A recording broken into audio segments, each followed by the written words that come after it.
26ª semana do tempo comum. Terça-feira.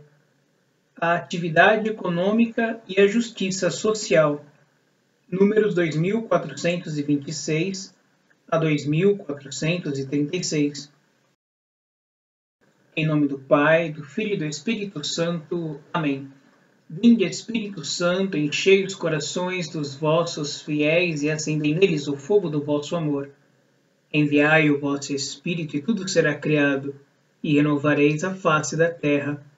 Oremos. Ó Deus, que instruístes os corações dos vossos fiéis com a luz do Espírito Santo, fazei que apreciemos retamente todas as coisas segundo o mesmo Espírito e gozemos sempre da sua consolação. Por Cristo, Senhor nosso. Amém. 2426. O desenvolvimento das atividades econômicas e o crescimento da produção estão destinados a servir às necessidades dos seres humanos. A vida econômica não visa somente multiplicar os bens produzidos e aumentar o lucro ou o poder. Antes de tudo, ela está ordenada ao serviço das pessoas, do homem em sua totalidade e de toda a comunidade humana. Conduzida segundo os seus métodos próprios, a atividade econômica deve ser exercida dentro dos limites da ordem moral, segundo a justiça social, a fim de corresponder ao plano de Deus acerca do homem. 2427. O trabalho humano procede imediatamente das pessoas criadas à imagem de Deus e chamadas a prolongar, ajudando-se mutuamente a obra da criação, dominando a terra. O trabalho é, pois, um dever. Quem não quer trabalhar também não coma, conforme 2 Tessalonicenses, capítulo 3, versículo 10. O trabalho honra os dons do Criador e os talentos recebidos. Pode também ser redentor. Suportando a pena do trabalho, em união com Jesus, o artesão de Nazaré e o crucificado do Calvário, o homem colabora, de certa maneira, com o Filho de Deus em sua obra redentora. Mostra-se discípulo de Cristo carregando a cruz cada dia na atividade que é chamado a realizar. O trabalho pode ser meio de santificação e de animação das realidades terrestres no Espírito de Cristo. 2428.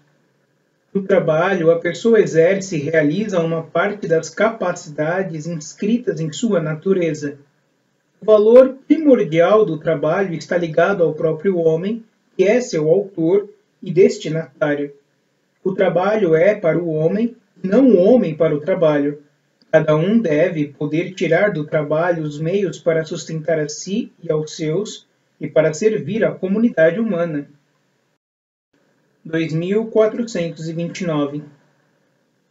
Cada um tem o direito de iniciativa econômica, cada um usará legitimamente seus talentos a fim de contribuir para uma abundância da qual todos possam aproveitar e para colher, pelo próprio esforço, os justos frutos. Cuidará de seguir as prescrições emanadas das autoridades legítimas, tendo em vista o bem comum. 2430. A vida econômica abrange interesses diversos, muitas vezes opostos entre si. Assim se explica o surgimento dos conflitos que a caracterizam. Deve haver empenho no sentido de minimizar estes últimos pela negociação que respeite os direitos e os deveres de cada parceiro social. Os responsáveis pelas empresas, os representantes dos assalariados, por exemplo, as organizações sindicais e, eventualmente, os poderes públicos. 2431. A responsabilidade do Estado.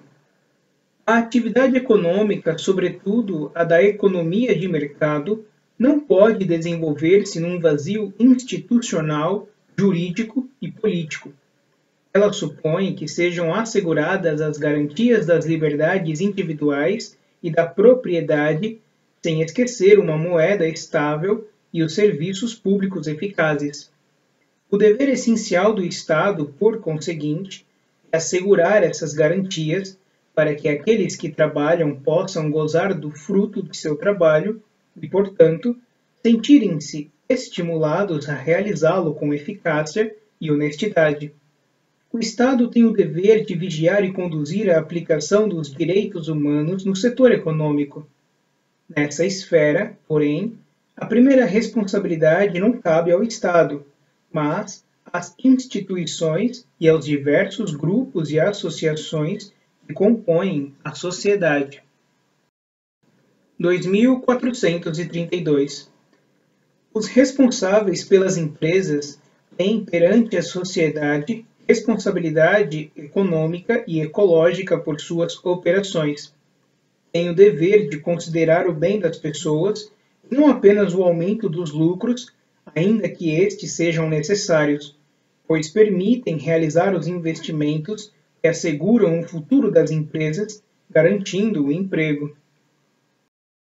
2433. O acesso ao trabalho e à profissão deve estar aberto a todos, sem discriminação injusta. Homens e mulheres, normais e excepcionais ou deficientes, autóctones, imigrantes. Em função das circunstâncias, também a sociedade deve ajudar os cidadãos a conseguir um trabalho e um emprego. 2434. O salário justo é o fruto legítimo do trabalho. Recusá-lo ou retê-lo pode constituir grave injustiça. Para se avaliar a remuneração equitativa, é preciso levar em conta, ao mesmo tempo, as necessidades e as contribuições de cada um. Levando-se em consideração as funções e a produtividade, a situação da empresa e o bem comum, a remuneração do trabalho deve garantir ao homem e a seus familiares os recursos necessários a uma vida digna no plano material, social, cultural e espiritual. O acordo das partes não é suficiente para justificar moralmente o montante do salário. 2435. A greve é moralmente legítima quando se apresenta como um recurso inevitável e mesmo necessário em vista de um benefício proporcionado. Torna-se moralmente inaceitável quando é acompanhada de violências ou ainda quando lhe são atribuídos objetivos não diretamente ligados às condições de trabalho ou contrários ao bem comum. 2436.